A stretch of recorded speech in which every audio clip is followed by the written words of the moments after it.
اعوذ باللہ من الشیطان الرجیم، بسم اللہ الرحمن الرحیم۔ پہلی جو آیت ہے اس سورہ کی،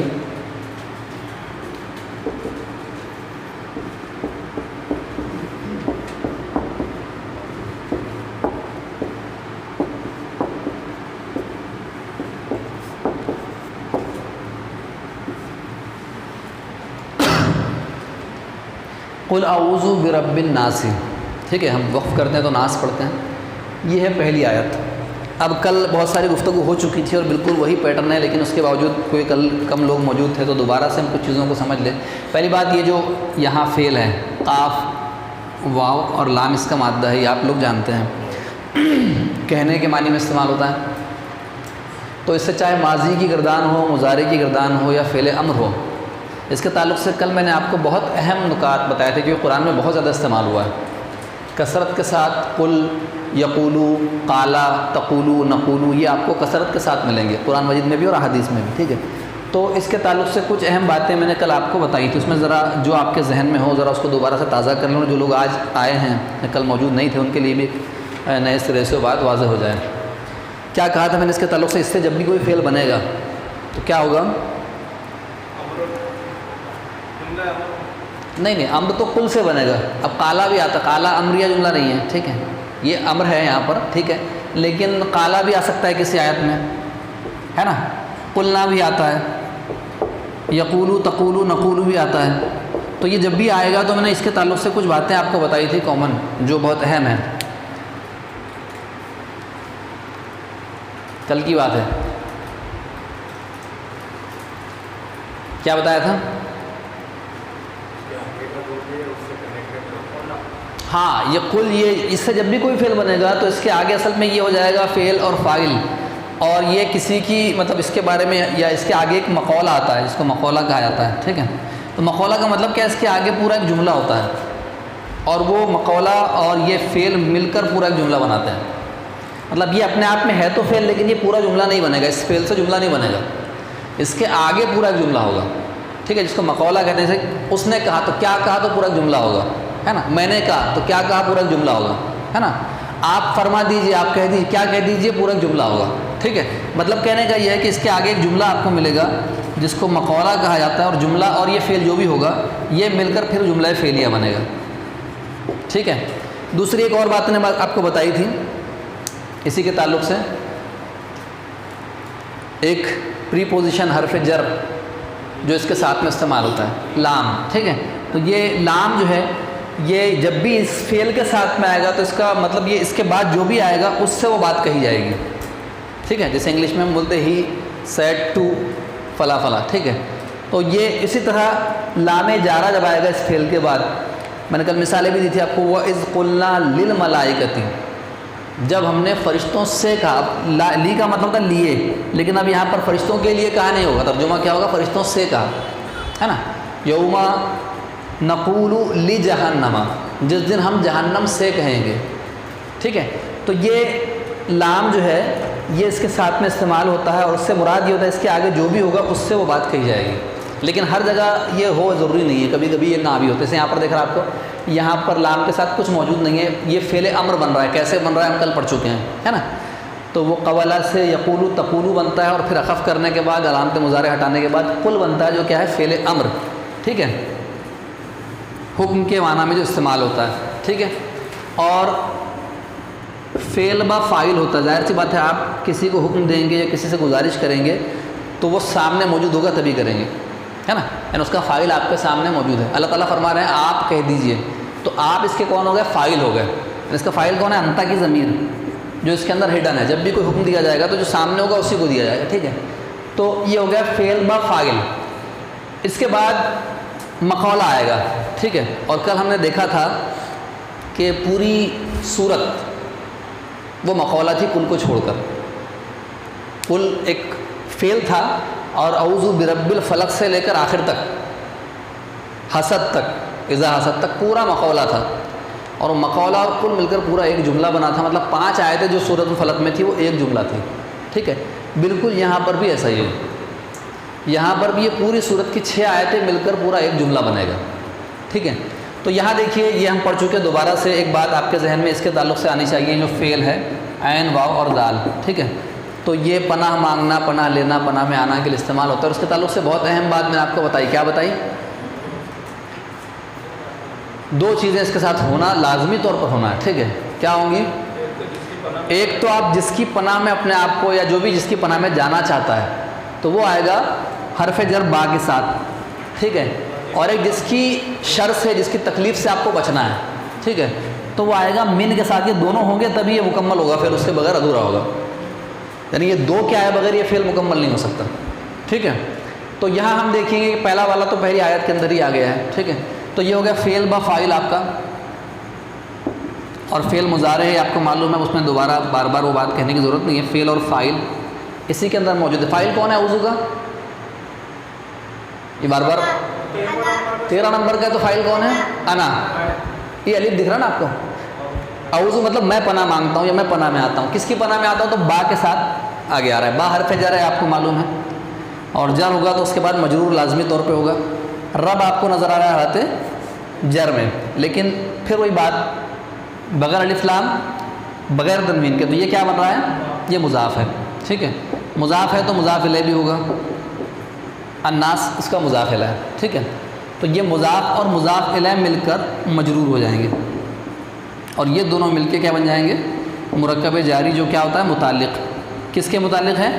اعوذ فعل کے متعلق، پہلا متعلق با والا، ٹھیک ہے۔ تو ترجمہ ہم کیا کریں گے؟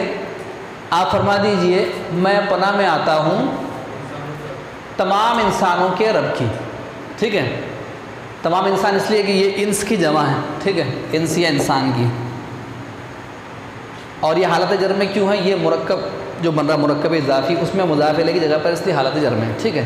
رب لفظ کے تعلق سے میں نے کچھ باتیں سورۃ الفاتحہ جب ہم نے شروع کی تھی الحمدللہ رب العالمین، اس وقت بہت اہم باتیں آپ کو رب کے تعلق سے بتائی تھی۔ رب کے مطلب بہت سارے ہوتے ہیں، پرورش کرنے والا، اسی سے ایک اور بات ہے تربیت، جو لفظ بنا رب سے ہی بنا، تربیت کرنے والا، اور پیدا کرنے والا جس کو خالق کہا جاتا ہے، خالق بھی عربی کا لفظ ہے لیکن پیدا کرنے والے کا مفہوم بھی رب کے اندر شامل ہے، اور مالک، یا ہم کہہ سکتے ہیں مکمل کنٹرول رکھنے والا، مکمل اختیار رکھنے والا، ہاں پرستش کے لائق بھی کہہ سکتے ہیں، وہ الہ کے مفہوم میں آئے گا۔ رب کے معنی میں عام طور پر یہ چیزیں آتی ہیں، میں نے آپ کو بتایا کہ رب کا لفظ عربی زبان میں کامنلی استعمال ہوتا ہے، آج بھی ہوتا ہے، ٹھیک ہے، مالک کے مفہوم میں، جیسے ہوا رب البیتی، وہ گھر کا مالک ہے، لیکن رب کا لفظ جب بھی انسان کے لیے آئے گا تو کسی نہ کسی طرف اضافت کے ساتھ آئے گا، رب البیتی گھر کا مالک، کوئی نہ کوئی چیز کا مالک، تو وہ انسان کے لیے یوز ہوتا ہے۔ رب جو ہوگا صرف اللہ کے لیے یوز ہوگا، ٹھیک ہے۔ تو رب کی یہ تینوں مفاہیم ہیں، جس میں پیدا کرنے والا بھی ہے، پرورش کرنے والا، تربیت کرنے والا، مکمل کنٹرول رکھنے والا، یہ تمام مفہوم مل کر رب بنتا ہے، ٹھیک ہے۔ تو تمام انسانوں کا پیدا کرنے والا، تمام انسانوں پر مکمل کنٹرول رکھنے والا، سب کی تربیت کرنے والا، پرورش کرنے والا، اور سب کا مالک، سب پر پوری طرح سے حاوی، ٹھیک ہے۔ تو یہاں پر پہلی بات مکمل ہو گئی کہ یہ یعنی فعل اعوذ جو ہے، فعل با فاعل، اس کا پہلا متعلق آ گیا، اب اس کے بعد دوسرا متعلق آنا چاہیے۔ آگے کی آیت کیا ہے؟ ملک الناس، ہے نا،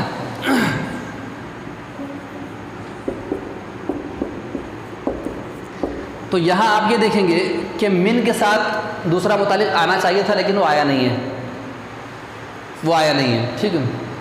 یہ کیا ہے ذرا اس کو سمجھ لیجئے، ملک الناس، یہ کوئی مرکب ہے، مضاف اور مضاف الیہ، کیسے پہچانا آپ نے؟ بغیر الف لام بغیر تنوین کے اس میں، اور اگلا اس حالت جر میں ہے، ٹھیک ہے۔ تو یہ آپ کا ہو گیا مرکب اضافی، جملہ نہیں ہے، مرکب اضافی ایک ناقص ہے، ٹھیک ہے۔ تو یہ تو سمجھ میں آ گیا جر میں کیوں ہے، لیکن آپ یہ دیکھ رہے ہیں کہ مالک بھی حالت جر میں ہے، یہ کیوں ہے ذرا اس کا اندازہ لگائیے۔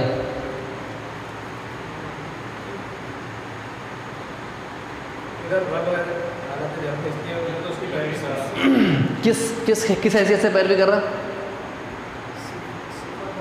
صفت ہو سکتی ہے، ایک تو یہ جو سر نے بات بولے دونوں کی بات ملا کر کہ یہاں حرف جر با کی وجہ سے، یہ با کی وجہ سے یہ جر میں نہیں ہے، اس کا اثر تو وہیں رہے گا صرف، ٹھیک ہے۔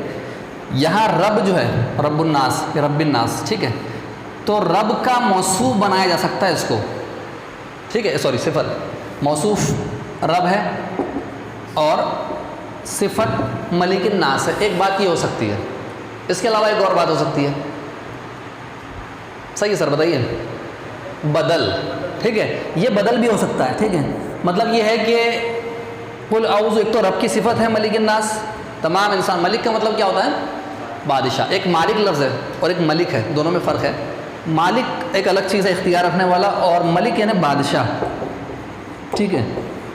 اچھا آپ دیکھیے، آپ یہاں پر رب کے اندر آلریڈی مالک آ چکا ہے، تو اب یہاں پر مالک نہیں ہے ملک ہے، اور دونوں میں فرق ہے، مالک جو ہوتا ہے اس کا اختیار محدود ہوتا ہے، مالک کسی نہ کسی چیز کا ہوتا ہے، بادشاہ کا اختیار لامحدود ہوتا ہے، جتنی سلطنت ہے وہاں تک بادشاہ کا اختیار ہے، ٹھیک ہے، تو آلریڈی مالک اس کے اندر آ گیا تھا، اس لیے یہاں پر مالک نہیں ہے ملک ہے، ٹھیک ہے، یعنی مکمل طور پر انسانوں کا بادشاہ، تمام انسانیت کا بادشاہ، ٹھیک ہے۔ اور اس کی حالت جب میں نے بتایا 2 وجہ توابع کا ہم نے یہاں پر ٹاپک پڑھا تھا، میں نے آپ کو اس سے پہلے پڑھایا کہ کچھ چیزیں ایسی ہوتی ہیں جو اعراب کے اعتبار سے اپنے پیچھے والے کو فالو کرتی ہیں، جس میں ایک چیز ہے صفت، تو آپ رب کے لیے اس کو صفت بھی بنا سکتے ہیں کہ رب کی صفت یہ ہے کہ وہ تمام انسانوں کا بادشاہ ہے، ٹھیک ہے، یا آپ اس کو ریپلیس کر کے یعنی اس کا بدل رب الناس کو یہاں سے نہیں قل اعوذ بملک الناس، ٹھیک ہے، تو یہ بدل ہو جائے گا، مطلب یہ بات بھی کہی جا سکتی، یہ بات بھی کہی جا سکتی، دونوں باتیں بھی کہی جا سکتی، تو اس لیے یہ اس مناسبت سے بدل بھی ہو سکتا ہے، مطلب ایک چیز کو 2 انداز سے بھی سمجھا جا سکتا ہے، ٹھیک ہے۔ تو ملک الناس سمپل سی بات ہے، کیا ہے ترجمہ؟ انسانوں کا بادشاہ، مالک نہیں بادشاہ، ٹھیک ہے، مالک اور بادشاہ میں فرق ہے۔ اس کے بعد کیا ہے؟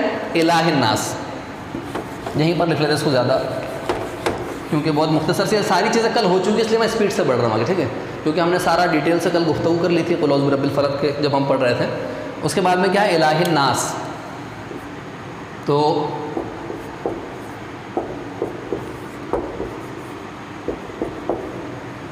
اس کو پہچانیے یہ کیا ہے؟ یہ بھی سیم مرکب اضافی ہے، ٹھیک ہے، یہ آپ کا مضاف اور یہ مضاف الیہ، تو یہ ہو گیا مرکب اضافی۔ اچھا دونوں صورتوں میں فرق دیکھیے، قل اعوذ برب الفلق، پھاڑنے والے رب کی پناہ میں میں آتا ہوں، یا تمام مخلوقات کے رب کی پناہ میں آتا ہوں، صرف اتنی بات کہے گی با کے ساتھ، ایک ہی مرتبہ رب کا ذکر ہے، کوئی صفت نہیں آئی، اور اس کے بعد من من من من کے ساتھ جس سے آپ کو پناہ میں آنا ہے وہ سب آ گیا، یعنی فوکس سورۃ الفلق میں کس پر ہے؟ جس کے شر سے آپ کو بچنا ہے، اور سورہ ناس میں فوکس الٹا ہے، سورہ ناس میں وہ جوڑا ہے، ٹھیک ہے، جوڑا مکمل ہوتا ہے ایک کے ساتھ مل کر دوسرا، ٹھیک ہے، یہاں پر فوکس کس پر ہے؟ یہاں پر جس کی پناہ میں آپ جا رہے ہو وہ کتنا پاورفل ہے اس کو سمجھیے، ٹھیک ہے، یہ فرق ہے۔ وہاں پر کیا بتایا گیا کہ جو شر ہے وہ کتنا پھیلا ہوا ہے، کون کون سے شر ہے، ساری چیزیں آ گئی ڈیٹیل کے ساتھ، اور رب کا ذکر صرف ایک جگہ آیا شروع میں، لیکن وہ بہت جامع لفظ تھا، میں نے اس کی کل آپ کے سامنے بہت تفصیلی تشریح کی تھی فلق لفظ کی، ٹھیک ہے، تو یہاں پر یہ دیکھیے کہ اس سے الٹا ہے، اس کا عکس، ٹھیک ہے، اس کا عکس سے مراد یہ ہے کہ اب یہاں پر آپ دیکھ رہے ہیں کہ یہاں پر ایک با کے ساتھ تو آ گیا، لیکن پھر اب رب کی بارے میں ایکسپلینیشن آ رہا ہے، رب کے اندر آلریڈی 3 مفہوم آ گئے، پھر یہاں بادشاہ، اگلا یہاں پر آ رہا ہے الہ الناس، ہے نا، مطلب اس میں فوکس کیا گیا کہ جس کی پناہ میں آپ جا رہے ہیں اس ہستی کو سمجھیے کہ وہ کتنی مضبوط کتنی طاقتور ہستی ہے، ٹھیک ہے، تو یہاں پر ہے الہ الناس، اب یہ بن گیا مرکب اضافی، پہلی بات۔ دوسری بات یہ ہے کہ پھر یہاں پر یہ مضاف، یہ تو ٹھیک ہے مضاف الیہ حالت جر میں ہوتا ہے، مضاف بھی حالت جر میں ہے، تو اب یہ بھی وہ، یا تو آپ اس کو صفت بنا لیجیے، رب کی صفت نمبر 2، ٹھیک ہے، یہ صفت اول ہو گئی اور یہ صفت دوم، اس طرح کر سکتے ہیں، یا پھر یہ مبدل منہ ہو گیا، یہ بدل نمبر 1 اور یہ بدل نمبر 2، یعنی اس کو اس طرح پڑھا جا سکتا ہے کہ قل اعوذ بالہ الناس، ٹھیک ہے، یہ بدل ہو گیا، ورنہ پھر رب کی صفت کے اعتبار کہ رب کی صفت الہ بھی ہے، الہ کا مفہوم بھی بہت، یعنی اس کے اندر وسعت ہے، یہ لفظ بھی غیر اللہ کے لیے بھی استعمال ہوتا ہے، اور اکثر جو ہے قرآن میں آئے ہیں کفار کے الہ آلہۃ، اس طرح کے الفاظ بھی آئے ہیں، ٹھیک ہے، تو اس لفظ کی بھی بہت ساری خاصیتیں میں نے اس سے پہلے بھی آپ سے ذکر کی تھی جب ہم سورۃ الفاتحہ پڑھ رہے تھے۔ دیکھیے انسان جو ہوتا ہے، انسان جب سے سرزمین پر ہے وہ ہمیشہ سے اپنے آپ کو کمزور سمجھتا رہا، آج بھی انسان کتنی ترقی کر لے وہ کمزور ہی ہے، کہیں نہ کہیں ڈر اس کے اندر ہے، تو ہمیشہ انسان نے کسی نہ کسی کی پوجا پرستش کرنے کی کوشش کی ہے، اس کو کچھ معلوم ہو یا نہ ہو، وہ کسی نہ کسی کو ایسا سمجھتا ہے کہ اس کے آگے ماتھا ٹیکنا چاہیے، ٹھیک ہے، تو الہ کا پہلا مفہوم وہی ہوتا ہے کہ وہ ہستی جس کو اس لائق سمجھا جائے کہ اس کے سامنے ماتھا ٹیکا جائے، جس کو ہم کہہ سکتے ہیں پوجا پاٹ پرستش کے لائق، ٹھیک ہے، پوجا پرستش کے لائق۔ اور اس کے علاوہ جی وہ معبود تو وہی ہوگا نا، پوجا پرستش کے لائق جس کی عبادت کی جائے، ٹھیک ہے۔ ہاں محافظ، یا ہم کہہ سکتے ہیں ضروریات کا پورا کرنے والا۔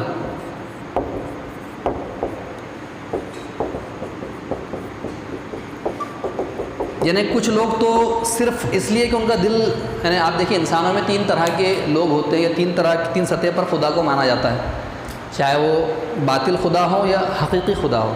تو پہلی سطح جو ہے جو نارمل انسان کی ہوتی ہے کہ وہ کوئی نہ کوئی ایسی ہستی چاہتا ہے کہ اس کے سامنے اپنا ماتھا ٹکائے، اس کے بغیر اس کو سکون نہیں ملتا۔ تو یہ پہلا مفہوم ہے پوجا اور پرستش کے لائق۔ دوسرے کچھ لوگ ہوتے ہیں جو یہ سمجھتے ہیں کہ ہم زندگی میں بہت کمزور ہیں، ہم کو تحفظ کی ضرورت ہے، تو کوئی نہ کوئی ایسا پاورفل ہونا چاہیے جو ہم کو تحفظ دے یا ہماری مراد پوری کرے، ہم اس سے کچھ مانگے تو ہماری ضرورتیں پوری۔ دیکھیں ہند جو ہمارے آس پاس میں جو آبادی بستی ہے، ان کے آپ کو یہ کنسیپٹ زیادہ ملے گا، ہے نا، اور ان کو جس چیز سے ڈر محسوس ہوتا ہے وہ اس کو اپنا الہ مان لیتے ہیں، جس سے تھوڑا سا فائدہ محسوس ہوتا ہے اس کو اپنا الہ مان لیتے ہیں۔ تو یہ دوسری سطح ہے انسانوں کی کہ وہ الہ کا مفہوم یہ لیتی ہے کہ جو ہم کو سپورٹ کر سکے، جو ہماری ضرورت پوری کر سکے، یا جو ہم کو حفاظت سے رکھ سکے، ٹھیک ہے۔ اور تیسرا مفہوم کیا ہے؟ ایک اور بات تھی اس کے اندر جی، وہ اس کے اندر ہی آ گئی، حفاظت نگہبانی ساری چیزیں آ گئی۔ ایک اور چیز تھی سورۃ الفاتحہ، جس دن ہم پڑھی سورۃ بتایا تھا میں نے آپ کو، ایک چیز ہے جس کو ہم کہہ سکتے ہیں آسان زبان میں محبوب، ٹھیک ہے۔ یعنی کچھ لوگ ایسے بھی ہوتے ہیں دنیا میں جو ان دونوں چیزوں کی حیثیت سے خدا کو نہیں مانتے، بلکہ وہ ایک دلی محبت ان کے اندر ہوتی ہے، وہ بہت سوچ سمجھ کر خدا کا تعین کرتے ہیں اور اس سے بہت زیادہ محبت کرتے ہیں۔ تو محبوب کے معنی میں بھی الہ استعمال ہوتا ہے، ٹھیک ہے۔ تو الہ یعنی جس سے بہت زیادہ شدید محبت کی جائے، ٹھیک ہے۔ تو یہ تینوں حیثیتیں جب ملتی ہیں ایک ساتھ تو پھر وہ اللہ کے لیے استعمال ہوتا ہے، ٹھیک ہے۔ اس کے علاوہ بھی مفہوم ہے، لوگوں نے اور لکھے ہیں، لیکن بہرحال اتنی چیزیں کافی ہے۔ یعنی اللہ تعالیٰ ہی پرستش کے لائق ہے، اللہ تعالیٰ ہی نگہبانی کرنے والا ہے، اللہ تعالیٰ ہی ضروریات کا پورا کرنے والا ہے، اور اللہ تعالیٰ ہی وہ ہستی ہے جو سب کا، یعنی سب سے زیادہ جس سے محبت ہم کو کرنی چاہیے، ٹھیک ہے۔ تو یہاں پر الہ الناس، اس کو ہم نے کیا بنا دیا؟ صفت دوم یا بدل دوم؟ جی ہاں جی، ہاں وہ صفاتی نام ہے، یہ صفاتی نام نہیں ہے، یہ نام صفاتی نہیں ہے، ٹھیک ہے۔ یہ ایک سمجھ لیجئے کہ عام طور پہ عربی میں بولا جاتا ہے الہ، وہ معبود کے معنی میں استعمال ہوتا ہے۔ وہ جو نام ہے وہ اللہ تعالیٰ کی صفات پر مبنی ہے، اور اسی سے بعض لوگوں نے بتایا تھا، شاید آپ سنتے تھے کہ اسی سے بعض لوگوں کا کہنا ہے کہ اللہ بنا ہے۔ الہ جو ہے عام اس کے لیے بولا جاتا ہے، معبود وہ عرب اپنے مورتیوں کو بھی الہ بولتے تھے، خاص معبود کے لیے اس کے اوپر آپ ال لگا دیں گے، ٹھیک ہے، تو یہ الہ ہو جائے گا۔ اب یہ جو ہے الف الہ کا یہ حمزۃ الوصل ہے، تو یہ اس طرح سے بن جائے گا، اب یہ ہٹ جائے گا بیچ میں سے اور وہ اللہ بن جائے گا۔ اس کی ڈیٹیل اس طرح سے کہ اللہ اس طرح سے بنا ہے، اسم اللہ، اور اس کو کہتے ہیں کہ اللہ کا یہ ذاتی نام بھی ہے، بعض لوگ کہتے ہیں اس کا مطلب ہے الالہ، اور اسی دیکھتے ہیں آپ کے تنوین نہیں ہوتی اللہ کے اسم پر، سنگل حرکت، تو کہتے ہیں کہ الف لام کی وجہ سے تنوین نہیں ہے، ٹھیک ہے، یہ باریکی کی بات ہے۔ بہرحال ہم اس کو اللہ تعالیٰ کا ذاتی نام مانتے ہیں، الالہ بھی کہہ سکتے ہیں، ٹھیک ہے۔ تو یہ یہاں پر جو تیسری بات ہے کیا ہے؟ انسانوں کا الہ، ٹھیک ہے۔ تو الہ کے مفہوم بھی سارے ہمارے سامنے ہونا چاہیے، ٹھیک ہے۔ اب اس کے بعد کیا ہے؟ اگلی آیت، من شر الوسواس الخناس۔ اب آیا ہے دوسری پریپوزیشن، ہے نا۔ ابھی تک یہ با کے ساتھ چل رہا تھا، یہ ہو گیا پہلا، اس کی صفت اول، صفت دوم، 3 طرح سے الگ الگ یعنی چیزیں آ گئی۔ اس کے بعد اب جو آگے بات آ رہی ہے من کے ساتھ، تو مطلب یہ پہلا متعلق ہو گیا اعوذ کا، اب دوسرا متعلق یہاں سے شروع ہو رہا ہے، ٹھیک ہے۔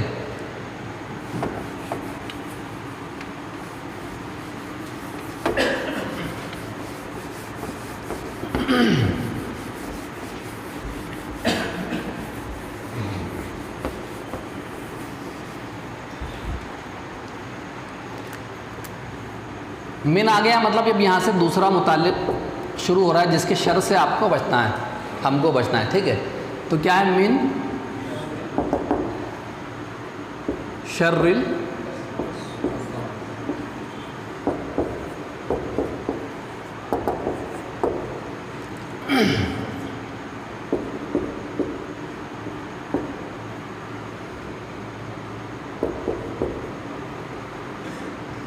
ٹھیک ہے.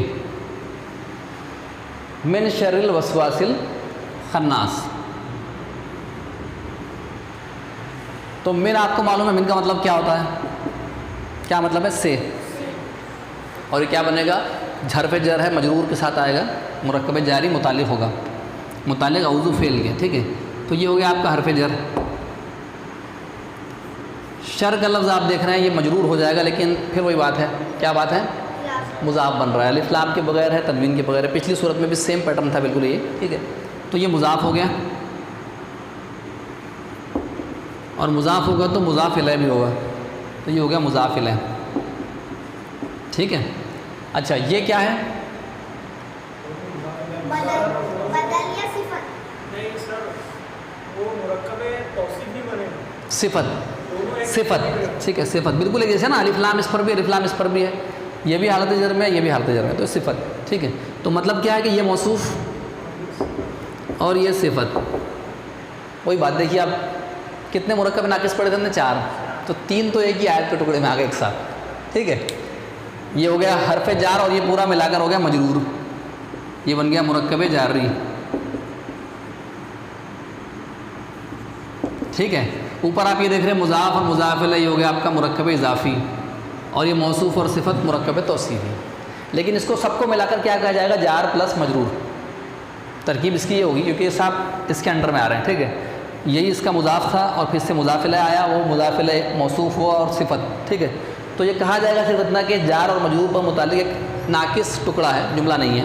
اور یہ متعلق کس کا ہے؟ من اوضو کے متعلق ہے، اوضو کا دوسرا متعلق. ٹھیک ہے، تو اب یاد رکھیے من شر، اس کے شر سے کس کے؟ وسواس، اور آگے خناس، اس کی صفت آئی ہے خناس. ٹھیک ہے، تو یہ وسوسہ لفظ ہم اردو میں استعمال کرتے ہیں، جس پر الف لام داخل ہو جائے وہ اسم ہوتا ہے، یہ تو آپ کو معلوم ہے. اور عام طور پہ حرف جار کے بعد میں بھی اسم ہی آتا ہے. ٹھیک ہے، تو یہ دونوں بھی اسم ہیں، اور ایک موصوف ہے، دوسری صفت ہے. وسواس کا لفظ جو ہے آسان زبان میں وہی وسوسہ ڈالنے والا، آپ اس سے مراد لے لیجئے، اور اس پہ آگے گفتگو آئے گی اس کا جو مادہ ہے. اور دوسرا لفظ آگے خناس. تو یہ جو لفظ ہے یہ عربی میں استعمال ہوتا ہے پیچھے ہٹنے کے معنی میں، پیچھے ہٹنا. ٹھیک ہے،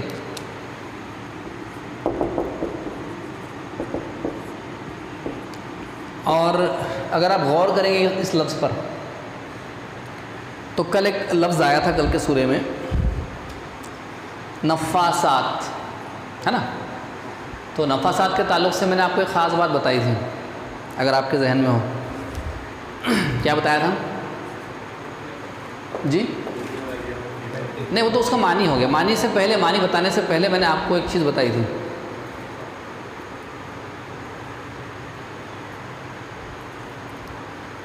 اس کا معنی تو پھونکنے والیاں ہیں، لیکن وہ معنی بتانے سے پہلے میں نے آپ کو ایک بات بتائی تھی، اس وہ جو لفظ بنا ہے اس کے تعلق سے. ہے کسی کے ذہن میں؟ ہاں ویری گڈ، وہ سپرلیٹو ہے، مبالغے کا صیغہ ہے نا. یعنی کسی چیز کو جب بڑھایا جاتا ہے تو بڑھانے کے اوزان ہوتے ہیں. میں نے آپ کو بتایا تھا ایک وزن کون سا ہے؟ افعلو کا وزن ہے، یہ ہم پڑھ چکے. افعلو یہ تو ہم نے شروع میں ہی پڑھ لیا تھا جب ہم منصرف غیر منصرف پڑھ رہے تھے. تو جیسے کبیر مطلب بڑا، موٹی مثال. اکبر مطلب سب سے بڑا، اکبرو، افعلو. ٹھیک ہے، صغیر مطلب چھوٹا، اصغرو سب سے چھوٹا. ٹھیک ہے، تو یہ ایک سپرلیٹیو ڈگری جو انگلش میں پڑھتے ہیں، ڈگری آف کمپیریزن. تو سپرلیٹیو کمپیریٹیو جو بنتے ہیں وہ اس وزن پہ بنتے ہیں، ایک افعلو. اس کے اور بھی کچھ اوزان ہیں، جس میں سے ایک اور وزن میں نے کل بتایا تھا آپ کو، فعال، ہے نا. جیسے کل میں نے مثال دی تھی آپ کو، دوبارہ سے جو لوگ کل موجود نہیں تھے، را، زا اور قاف، تو اس سے بنے گا رزاق، بہت زیادہ رزق دینے والا. ٹھیک ہے، رازق یعنی رزق دینے والا، اور رزاق مطلب بہت زیادہ رزق دینے والا. ٹھیک ہے، اس طرح جیم با اور را، جبار. قاف ہا اور را، قہار. تو اللہ کے صفاتی نام جو ہے وہ سب سے زیادہ، اللہ سے بڑا اس معاملے میں وہ صفت میں کوئی نہیں ہے نا. تو وہ اس وزن پر زیادہ ہے، فعال کے وزن پر. رحمان بھی اسی وزن پر ہے. ٹھیک ہے، تو یہاں جو لفظ ہے یہ خناس، یہ بھی اسی وزن پر ہے. ہاں اسی وزن پر ہے، خناس. تو اب اور خناس کے علاوہ اگر آپ دیکھیں تو وسواس بھی اسی وزن پر ہے. ہے نا. تو بعض لوگ یہ کہتے ہیں کہ وسواس جو ہے یہ بہت زیادہ وسوسے ڈالنے والا ترجمہ اس کا ہوگا. صرف وسوسہ ڈالنے والا نہیں، بہت زیادہ وسوسہ ڈالنے والا. ٹھیک ہے. اور اس کا ترجمہ کیا ہوگا؟ بہت زیادہ پیچھے ہٹنے والا. ٹھیک ہے. تو یہ کیا ہے، تھوڑا سا اس کو بھی سمجھ لیجیے کہ شیطان وسوسے ڈالتا ہے. وسوسے کا مطلب کیا ہوتا ہے؟ خیالات، گمراہ کن خیالات یا کنفیوز کر دینا. سورہ ابراہیم ہم پڑھتے ہیں اور بہت جگہ قرآن میں اس بات کا ذکر ہے کہ قیامت کے دن جب شیطان اور گمراہ لوگ ایک ساتھ کھڑے ہوں گے تو دونوں ایک دوسرے کو بلیم کریں گے، الزام دیں گے ایک دوسرے پر. ٹھیک ہے. تو شیطان کیا کہے گا؟ وما کان لی علیکم من سلطان الا ان دعوتکم فاستجبتم لی فلا تلومونی ولوموا انفسکم. وہ یہ کہے گا کہ میرا تم پر کوئی زور نہیں تھا، میں نے زبردستی تمہارے ہاتھ پکڑ کے تم کو برائی کی طرف نہیں لے کر گیا، میں نے صرف تم کو دعوت دی اور تم نے میری دعوت قبول کی، تو لہٰذا آج مجھے ملامت مت کرو، اپنے آپ کو ملامت کرو. اور وہ بولے گا کہ تم نے جو کچھ بھی شرک کیا میں اس سب سے بری ہوں. ٹھیک ہے نا. وہ اپنے آپ کو الگ کر لے گا. تو یہاں جو بات آئی ہے پیچھے ہٹنا، وہ اسی معنی میں شیطان کیا کرتا ہے، وہ ایک شوشہ چھوڑ دیتا ہے انسان کے ذہن میں، خود اپنا پلہ جھاڑ کے نکل جاتا ہے. وہ آپ کو کام پہ لگا دیتا ہے، آگے کا کام آپ خود کرتے ہیں. ٹھیک ہے. تو یہ شیطان وسوسہ ڈالنے والے جو لوگ ہیں یہ صرف شیطان کے لیے نہیں ہیں، بلکہ یہ شیطان نما جن اور پوری ضروریت جو جنات کی، اس میں سے جو لوگ اس طرح کے کام کرتے ہیں، اسی طرح انسانوں میں سے بھی بہت سارے لوگ ہوتے ہیں جو وسوسہ اندازی کا کام کرتے ہیں. تو یہ صرف شیطان کے لیے نہیں آیا. ٹھیک ہے. بہت سارے انسان بھی اس طرح کے ہوتے ہیں جو لوگوں کو گمراہ کرتے ہیں، اس طرح وسوسہ اندازیاں کرتے ہیں. ٹھیک ہے. تو شیطان کو جو بہت سارے پاور حاصل ہے اس میں سے اصل تو شیطان کے لیے آیا. ٹھیک ہے. کہ وہ ذہن میں مختلف قسم کے خیالات ڈالتا ہے. لیکن آپ دیکھیے انسان بھی دوران گفتگو ایک انسان کے ذہن کو خراب کر سکتا ہے نا.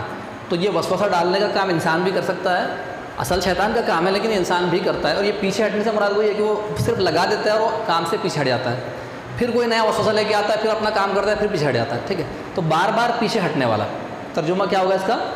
کہ بہت زیادہ بار بار پیچھے ہٹنے والا اور بہت زیادہ وسوسے ڈالنے والے کے شر سے یہ ترجمہ ہوگا. ٹھیک ہے.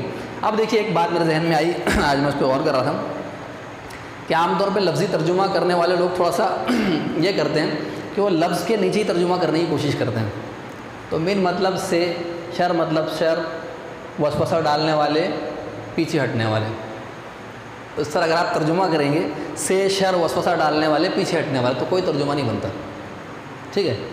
جب تک آپ یہ نہ سمجھیں کہ یہ مرکب ہے، تو مرکب ہے تو آپ دیکھیے چاہے مرکب توصیفی ہو، چاہے مرکب اضافی ہو، چاہے مرکب جاری ہو، تینوں کا اردو میں الٹا ترجمہ ہوتا ہے نا. ہم بولتے ہیں رجل صالح، کیا ترجمہ کرتے ہیں اردو میں؟ نیک آدمی. الٹا ترجمہ. ٹھیک ہے. مرکب اضافی کئی مرتبہ آپ دیکھ چکے ہے نا. یہیں آیا تھا رب الناس، تو کیا ترجمہ کریں گے آپ؟ انسانوں کا رب، الٹا ترجمہ. ٹھیک ہے. اور اسی طرح فی المسجدی، کیا ترجمہ کریں گے آپ؟ مسجد میں. یہ پرابلم ہے. اگر آپ مرکبات میں سمجھے ورڈ ٹو ورڈ میننگ اگر آپ یاد کر لیں تو وہ ترجمہ آپ نہیں کر پائیں گے. ٹھیک ہے. جب تک کہ آپ نہ سمجھیں گے کیا بن رہا ہے، کیا چیزیں. تو یہاں دیکھیے آپ کہ یہ جار مجرور ہو گیا. ٹھیک ہے. یہ مضاف مضاف الیہ ہو گیا اور یہ آپ کا صفت موصوف ہوگا. ترجمہ پورا پیچھے سے چلے گا. ٹھیک ہے. ترجمہ پورا پیچھے سے ہوگا کیونکہ پورا مرکب جاری بن رہا ہے. تو مطلب کیا ہوگا؟ بہت زیادہ پیچھے ہٹنے والے، بہت زیادہ وسوسے ڈالنے والے کے شر سے. یہ ترجمہ ہوگا اس کا. ٹھیک ہے. پورا الٹا ترجمہ آپ کو کرنا پڑے گا تو صحیح ترجمہ وہ بنے گا. اس کے بعد دیکھیے اگلی آیت جو الذی یوسوس فی صدور الناس. ٹھیک ہے. تو یہ میں اس کو مٹا دیتا ہوں یہاں سے.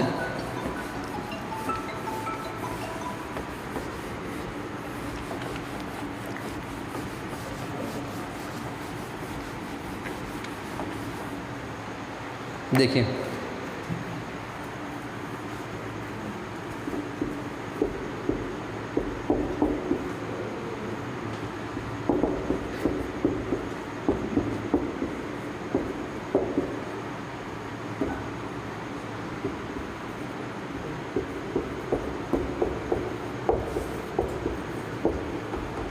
ٹھیک ہے.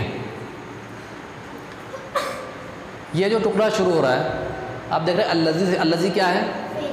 ہاں فعل ہے، اس میں موصول ہے. ٹھیک ہے. الذی، الذین، اللتی، یہ ہم پڑھ چکے. اس میں موصول جوڑنے والے اسم. ٹھیک ہے. ہاں جو جس کا یہ اس معنی میں استعمال ہوتا ہے، اس میں موصول ہے. اور اس کے تعلق سے آپ ایک بات جانتے ہیں، اور موصول آتا ہے اس کو. اس کے ساتھ صلہ آتا ہے. یعنی اس میں موصول اکیلا کچھ بھی نہیں بن سکتا، اس کے ساتھ میں صلہ ہوگا. اور صلہ کیا ہوتا ہے؟ یا تو پورا ایک جملہ ہوتا ہے، جملہ اسمیہ بھی ہو سکتا ہے، جملہ فعلیہ بھی ہو سکتا ہے، یا پھر وہ جار مجرور ہو سکتا ہے، یا ظرف مضاف. یا ظرف مضافل ہے. ٹھیک ہے، تو آپ دیکھیے الذی، وہ جو، ٹھیک ہے، یہ ہوگا موصول. اب وہ جو کوئی بات مکمل نہیں ہے، اس کے آگے کچھ ملا کر ہی مکمل ہوگا. ٹھیک ہے، یو وسوسو. اب تھوڑا سا اس کو سمجھ لیجئے کہ جملہ فعلیہ ہے، مضارع ہے، لیکن یہ جو فعل آیا ہے یہ ہے رباعی فعل. جی جی جی. قرآن مجید میں تقریباً 20 سے 25 ایسے فعل ہیں جس میں روٹ لیٹر 4 حروف پر مشتمل ہے. ٹھیک ہے، 20-25 سے تھوڑا زیادہ ہوں شاید، یعنی 25-30 کے آس پاس. اگر موقع ملا تو ایک وہ ایک امیج بھی ہے، میں اس میں سارے فعل موجود ہیں. ٹھیک ہے، تو جس کو رباعی فعل مطلب کیا، جس کے روٹ لیٹر میں 3 نہیں ہوتے بلکہ 4 حرف ہوتے ہیں. ٹھیک ہے، تو وہ ہم نے پڑھا ہی نہیں کیونکہ وہ زیادہ کام نہیں ہے اس کا. 20-25 الفاظ کے لیے اس کو پڑھنا تھوڑا مشکل ہو جاتا ہے، اس لیے میں نے چھوڑ دیا. ٹھیک ہے، بہرحال اس کا میں ہلکا سا ایک اس کا جو رباعی مجرد باب ہوتا ہے وہ ایک ہی باب ہے. اس یہ جو فعل ہے اس میں واو سین یہ اس کا مادہ ہے. ٹھیک ہے، یہ اس کا مادہ ہے، 4 حروف پر مشتمل. اب رباعی فعل جو ہے اس کا جو وزن ہوتا ہے وہ ہوتا ہے ماضی میں، یہ آپ لکھ سکتے ہیں اگر آپ کو لکھنا ہے رباعی فعل، یہ ہوتا ہے فعلل کے وزن پر. ٹھیک ہے، اور مضارع اس کا بنتا ہے یفعلل.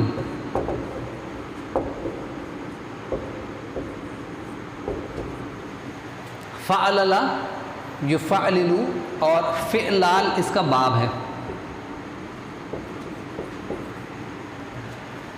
تو فعلال کے وزن پر اس کو ڈالیں کیا بنے گا؟ وسواس. ٹھیک ہے، مطلب اس کا جو وزن ہو جائے گا، مصدر ہو جائے گا، وہ بن جائے گا وسواس. ٹھیک ہے، اسی طرح قرآن میں ایک اور استعمال ہوا ہے،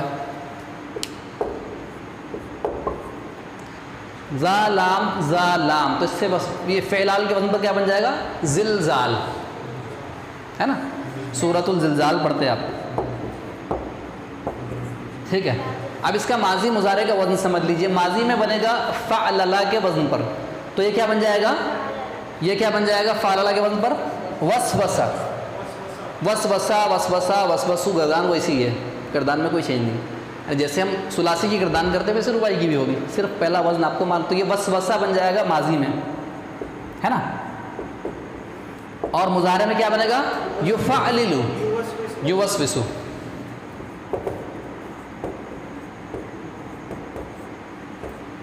مضارع کی گردان کا پہلا صیغہ کیا ترجمہ ہوگا؟ وہ وسوسہ ڈالتا ہے یا ڈالے گا، ہے نا، مضارع گردان کا پہلا صیغہ. ٹھیک ہے، اسی طرح یہ ہوگا زلزلہ یزلزلو. زلزلہ ہم اردو میں استعمال کرتے ہیں. ٹھیک ہے، تو زلزلہ یزلزلو. ٹھیک ہے، تو یہ یوسوسو کو سمجھانے کے لیے میں نے بات کہی آپ کے سامنے کہ یہ رباعی فعل ہے اور یہ ہو جائے گا فعل با فاعل. حالانکہ پہلا صیغہ ہے تو آگے ہم دیکھیں گے کوئی رفع میں نظر آ رہا ہے نہیں ہے تو مطلب فاعل اس کے اندر ہے نا. آگے رفع میں کچھ نظر آ رہا ہے کہ آپ کو کچھ بھی نہیں ہے، اس کا مطلب یہ ہے کہ فاعل اس کے اندر موجود ہے. ترجمہ آپ کریں گے وہ وسوسہ ڈالتا ہے یا ڈالے گا، جو بھی. اب ترجمہ کانٹیکس کے حساب سے ہوگا، کہاں پر مضارع کا مستقبل میں کرنا ہے، کہاں پر حال میں کرنا ہے. ٹھیک ہے، تو وہ وسوسہ ڈالتا ہے یا ڈالے گا. پھر آگے آ رہا ہے فی. آپ کو معلوم ہے حرف جر. ٹھیک ہے، تو حرف جر ہے تو یہ اس میں ایک لفظ چھوٹ گیا. حرف جر ہے تو مجرور آئے گا. ٹھیک ہے، اور یہ دیکھ رہے ہیں آپ بغیر الف لام کے، بغیر تنوین کے، تو یہ بن جائے گا مضاف، یہ ہو جائے گا مضاف الیہ. یہ دونوں مل کے اس حرف جر کے لیے مجرور بن جائیں گے.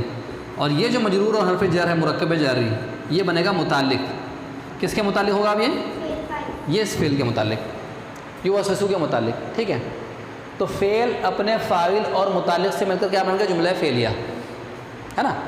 فعل مضارع اپنے فاعل اور اپنے پورے متعلق کے ساتھ مل کر جملہ فعلیہ بن گیا، اور جملہ فعلیہ بن کے اس موصول کے لیے صلہ بن گیا. ٹھیک ہے، اور موصول اور صلہ دونوں مل کر اب کچھ نہ کچھ بنیں گے. تو کیا بن رہا ہے اب یہ؟ اوپر غور کیجیے، آپ کو سمجھ میں آ جائے گا. ٹھیک ہے، کیا بن رہی ہے؟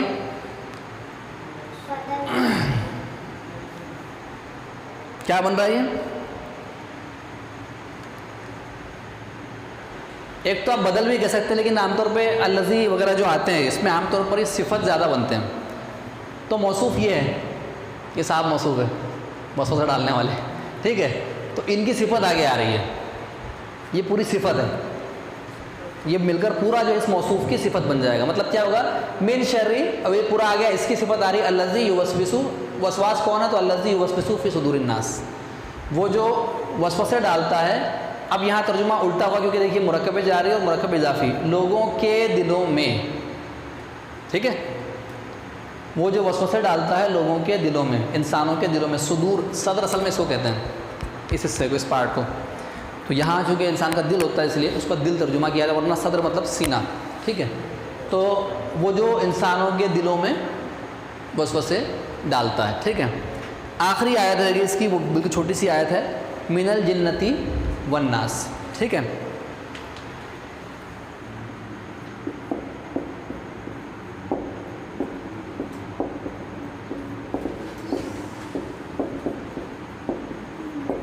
اب اس کو تو آپ آسانی سے سمجھ سکتے ہیں، من حرف جر ہے، ٹھیک ہے، اور من پھر وہ اعوذ فعل کے متعلق جائے گا، دوسرا اور ایک آ گیا، ٹھیک ہے.